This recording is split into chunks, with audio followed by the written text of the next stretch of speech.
আসসালামু আলাইকুম ও রহমতুল্লাহি ওবরকাতু। প্রিয় দর্শক, আজকে আমি আপনাদের পড়ে শোনাব রবীন্দ্রনাথ ঠাকুরের ঘরে বাইরে উপন্যাসের দ্বিতীয় পর্ব। এই পর্বে সন্দীপ নামের চরিত্রটি নিজেকে একজন শক্তিশালী প্রভাবশালী নেতা মনে করে। সে বিশ্বাস করে লক্ষ্য অর্জনের জন্য নৈতিকতা বা আদর্শ সবসময় মানা জরুরি নয়। তার মতে আমার যা ভালো লাগে সেটাই সত্য। এ ধরনের স্বার্থপর ও ভোগবাদী মানসিকতা তার মধ্যে কাজ করে। এই অংশে সে আরও বোঝায় দেশপ্রেমকে সে ব্যবহার করে নিজের স্বার্থে, মানুষের আবেগকে কাজে লাগিয়ে প্রভাব বিস্তার করতে চায়। বিশেষ করে বিমলার প্রতি তার আকর্ষণ ও স্বার্থ দখলদার মানসিকতার বহির্প্রকাশ। মোট কথা, এই আত্মকথায় সন্দীপের আসল চরিত্র চতুর, স্বার্থপর এবং আবেগ নিয়ন্ত্রণকারী এক ব্যক্তিত্ব স্পষ্টভাবে ফুটে উঠেছে। তো আর দেরি না করে চলুন আমরা আজকের পর্বটি শুরু করি। আজকের পর্ব সন্দীপের আত্মকথা। যেটুকু আমার ভাগে এসে পড়েছে সেইটুকুই আমার এ কথা। অক্ষমেরা বলে আর দুর্বলেরা শোনে। যা আমি কেড়ে নিতে পারি সেটাই যথার্থ। আমার এই হলো সমস্ত জগতের শিক্ষা। দেশে আপনা আপনি জন্মেছি বলেই দেশ আমার নয়। দেশকে যেদিন লুট করে নিয়ে জোর করে আমার করতে পারবো সেদিনই দেশ আমার হবে। লাভ করবার স্বাভাবিক অধিকার আছে বলেই লোভ করা স্বাভাবিক। কোনো কারণেই কিছু থেকে বঞ্চিত হব, প্রকৃতির মধ্যে এমন বাণী নেই। মনের দিক থেকে যেটা চাচ্ছে বাইরের দিক থেকে সেটা পেতেই হবে। প্রকৃতিতে ভিতরে বাইরে এই রফাটাই সত্য।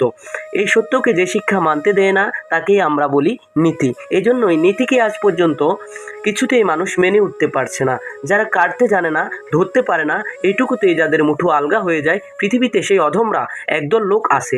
নীতি সেই বেচারাদের সান্ত্বনা দিক। কিন্তু যারা সমস্ত মন দিয়ে চাইতে পারে, সমস্ত প্রাণ দিয়ে ভোগ করতে জানে, যাদের দ্বিধা নেই, সংকোচ নেই, তারাই প্রকৃতির বরপুত্র। তাদের জন্যই প্রকৃতি যা কিছু সুন্দর, যা কিছু দামি সাজিয়ে রেখেছে। তারাই নদী সাঁতরে আসবে, পাঁচিল ডিঙিয়ে পড়বে, দরজা লাথিয়ে ভাঙবে, পাবার যোগ্য জিনিস ছিনিয়ে কেড়ে নিয়ে চলে যাবে। এতেই যথার্থ আনন্দ, এতে দামি জিনিসের দাম। প্রকৃতি সমর্পণ করবে, কিন্তু সে দস্যুর কাছে। কেননা চাওয়ার জোর, নেওয়ার জোর, পাওয়ার জোর সে ভোগ করতে ভালোবাসে। তাই অধমরা তপস্বীর হার বের করা গলায় সে আপনার বসন্ত ফুলের স্বয়ম্বরের মালা পরতে চায় না। নহবটখানায় রৌশন চুকি বাজছে, লগ্ন বয়ে যায়। যে মন উদাস হয়ে গেল বরকে আমি বর, যে মশাল জ্বালিয়ে এসে পড়তে পারে বরের আসন তারই। প্রকৃতির বর আসে অনাহুত। লজ্জা? না, আমি লজ্জা করিনি। যা দরকার আমি তা চেয়ে নেই না। যা দরকার আমি তা চেয়েও নেই, না চেয়েও নেই। লজ্জা করে যারা নেবার যোগ্য জিনিস না নেয়, তারা সে না নেবার দুঃখটাকে চাপা দেবার জন্যই লজ্জাটাকে বড় নাম দেয়। এই যে পৃথিবীতে আমরা এসেছি, এ হচ্ছে রিয়েলিটির পৃথিবী। কতকগুলো বড় কথায় নিজেকে ফাঁকি দিয়ে খালি পেটে খালি হাতে যে মানুষ এই বস্তুর হাট থেকে চলে গেল, সে কেন এই শক্ত মাটির পৃথিবীতে জন্মেছিল? আসমনে আকাশ কুসুমের কুঞ্জবনে কতগুলো মিষ্ট বুলির বাধা তানে বাঁশি বাজাবার জন্য ধর্মবিলাসী বাবুর দলের কাছ থেকে তারা বায়ানা নিয়েছিল নাকি? আমার সে বাঁশির ঝুলিতেও দরকার নেই, আমার সে আকাশ কুসুমেও পেট ভরবে না। আমি যা চাই তা খুবই চাই, তা আমি দুই হাতে করে ছটকাবো, দুই পায়ে করে দোলবো, সমস্ত গায়ে তা মাখবো এবং সমস্ত পেট ভরে তা খাবো। চাইতে আমার লজ্জা নেই, পেতে আমার সংকোচ নেই। যারা নীতির উপবাসে শুকিয়ে শুকিয়ে অনেক কালের পরিত্যক্ত খাটিয়ার ছারপোকার মতো একেবারে পাতলা সাদা হয়ে গেছে, তাদের ছি গলার ভর্ৎসনা আমার কানে পৌঁছাবে না। লুকোচুরি করতে আমি চাইনি, কেননা তাতে কাপুরুষতা আছে। কিন্তু দরকার হলে যদি করতে না পারি, তবে সেও কাপুরুষতা। তুমি যা চাও তা তুমি দেয়ালে গেঁথে রাখতে চাও, সুতরাং আমি যা চাই আমি শীত কেটে নিতে চাই।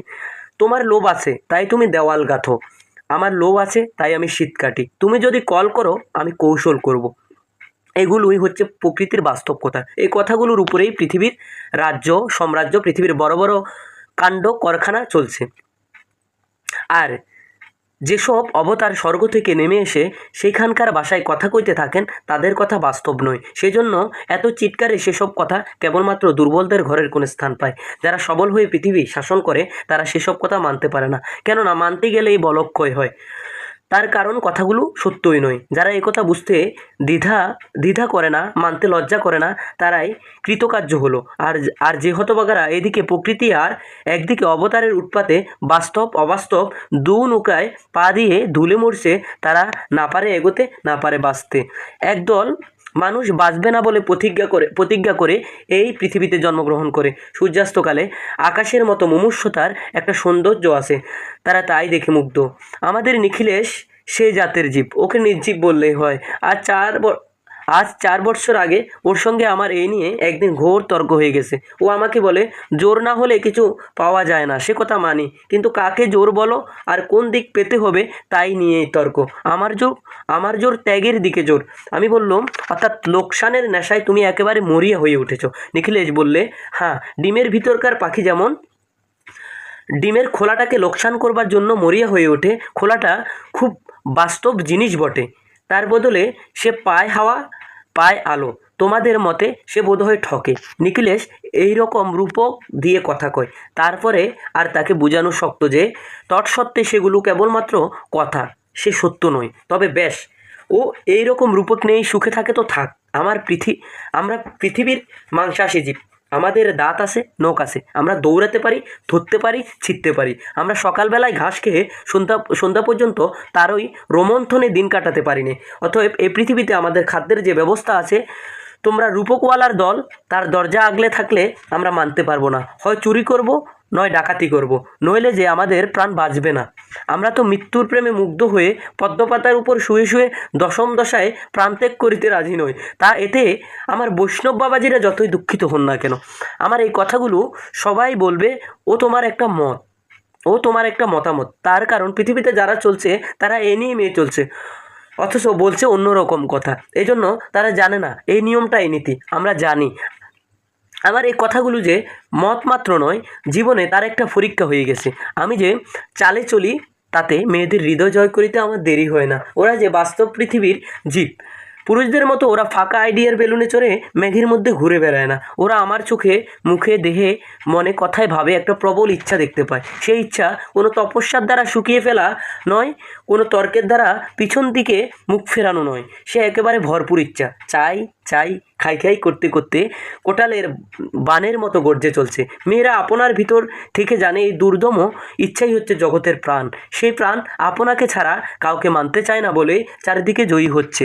বারবার দেখলুম আমার সেই ইচ্ছার কাছে মেয়েরা আপনাকে ভাসিয়ে দিয়েছে। তারা মরবে কি বাঁচবে তার আর হোঁশ থাকেনি। যে শক্তিতে এই মেয়েদের পাওয়া যায় সেটি হচ্ছে বীরের শক্তি, অর্থাৎ বাস্তব জগৎকে পাবার শক্তি। যারা আর কোনো জগৎ পাবার আছে বলে কল্পনা করে, তারা তাদের ইচ্ছার ধারাকে মাটির দিক থেকে সরিয়ে আসমানের দিকে নিয়ে যাক। দেখি তাদের সেই ফোয়ারা কত দূর উঠে আর কতদিন চলে। এই আইডিয়া বিহারী সূক্ষ্ম প্রাণীদের জন্য মেয়েদের সৃষ্টি হয়নি। এফিনিটি জোড়া মিলিয়ে বিধাতা বিশেষভাবে এক একটি মেয়ে, এক একটি পুরুষকে পৃথিবীতে পাঠিয়েছেন। তাদের মিলেই মন্ত্রের মিলের চেয়ে খাঁটি, এমন কথা সময় মতো দরকার মতো অনেক জায়গায় বলেছি। তার কারণ মানুষ মানতে চায় পৃথিবীতে, কিন্তু একটা কথার আড়াল না দিলে তার সুখ হয় না। এজন্য মিথ্যা কথার জগৎ ভরে গেল। অ্যাফিনিটি একটা কেন, অ্যাফিনিটি হাজারটা। একটা অ্যাফিনিটির খাতিরে আর সমস্ত অ্যাফিনিটিকে বরখাস্ত করে বসে থাকতে হবে, প্রকৃতির সঙ্গে এমন লেখাপড়া নেই। আমার জীবনে অনেক অ্যাফিনিটি পেয়েছি, তাতে করে আরও একটি পাবার পথ বন্ধ হয়নি। সেটিকে স্পষ্ট দেখতে পাচ্ছি, সেও আমার অ্যাফিনিটি দেখতে পেয়েছে। তারপরে আমি যদি জয় করতে না পারি তাহলে আমি কাপুরুষ। প্রিয় দর্শক, এই ছিল আজকের পর্ব, সন্দীপের আত্মকথা। এই পর্বের মাধ্যমে আমরা সন্দীপের চরিত্রের গভীর দিকগুলো দেখতে পেলাম। বাইরে থেকে তিনি একজন দেশপ্রেমিক ও প্রভাবশালী নেতা মনে হলো, ভিতরে তার চিন্তাভাবনায় রয়েছে স্বার্থ, পক্ষপাত এবং মানুষের আবেগকে নিজের প্রয়োজন বলে ব্যবহার করার প্রবণতা। এই অংশ আমাদের ভাবতে শেখায়, সব দেশপ্রেমিকই আসলে সত্যিকারের দেশপ্রেম, নাকি কখনো কখনো তা ব্যক্তিস্বার্থের আড়ালে লুকানো থাকে।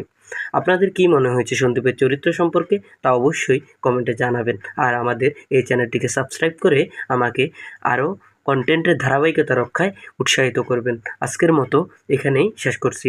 পরবর্তী পর্বে আবার দেখা হবে নতুন আলোচনায়। ততক্ষণ পর্যন্ত ভালো থাকুন, সুস্থ থাকুন। আসসালামু আলাইকুম রহমতুল্লাহ।